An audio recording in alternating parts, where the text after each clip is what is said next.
You know that moment when you close Instagram and 5 seconds later somehow open it again?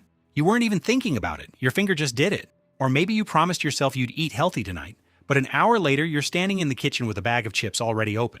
We usually call this bad self-control. We tell ourselves, I just need more willpower. But here's what's strange. Most bad habits aren't really about the habit. They're your brain trying to solve something else.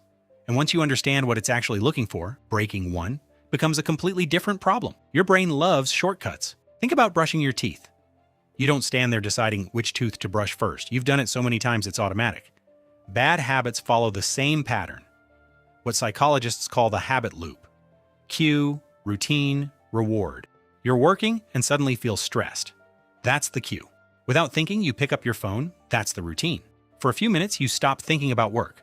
That's the reward. Your brain notices, we felt bad, we did this, we felt better, and remembers the shortcut. Repeat it enough times, and brain systems involved in automatic behavior, including the basal ganglia, help make the pattern easier to repeat. Eventually, you don't decide to check your phone. You just check it. But here's where it gets interesting. Sometimes the real cue isn't your phone buzzing, it's an emotion. Boredom, stress, loneliness, anxiety. Wait somewhere with nothing to do, and within seconds your hand moves toward your pocket. Your brain isn't desperate for Instagram, it's trying to remove boredom. The same happens with food. You might not actually be hungry, you might be stressed, and your brain remembers certain foods make you feel better fast. So what looks like a food problem may really be a stress problem wearing a food costume.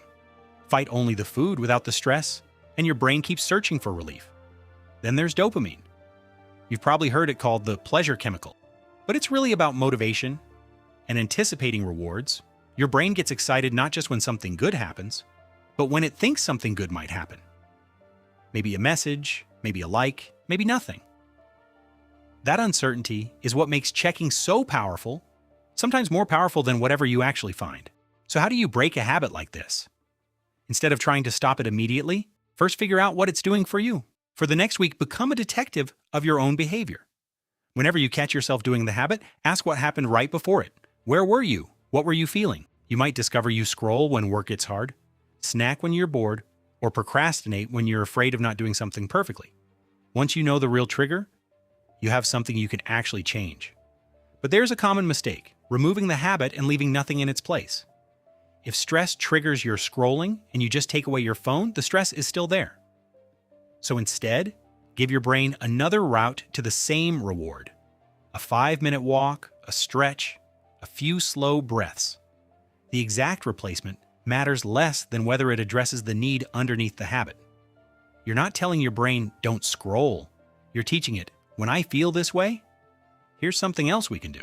The old behavior will feel easier at first, since you've practiced it thousands of times, but every time you choose the new response, it gets a little more familiar. There's another way to make this easier. Change your environment. If your phone sits next to your laptop, checking it takes almost no effort. So add friction. Put it in another room while you work. Log out of distracting apps. Turn off notifications. The goal isn't to make the habit impossible, but to create a small pause where your conscious mind can step in. Do the opposite with good habits. Put your workout clothes out the night before, or make healthy food easy to see, and junk food harder to reach. Make bad habits slightly harder and good habits slightly easier. A lot of what you do daily is shaped by what's easiest in the moment. And eventually, you're going to mess up. One stressful night might turn into 2 hours of scrolling. That's where people make it worse. They think, I ruined it. And one slip becomes a whole week off track. But one mistake doesn't destroy your progress. Instead of asking, why do I have no self-control? Ask, what triggered me? One question creates shame. The other gives you information you can use. A reminder that your brain is just finding behaviors that remove discomfort quickly. Useful when the shortcut helps you. Frustrating when it doesn't. So breaking a bad habit isn't about declaring war on your brain. It's about understanding the problem it thinks it's solving.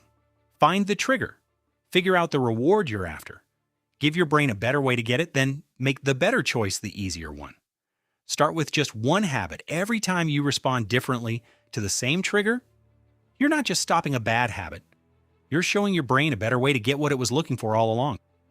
If this changed how you think about your habits, subscribe for more. And tell me in the comments, what's one habit you understand differently now?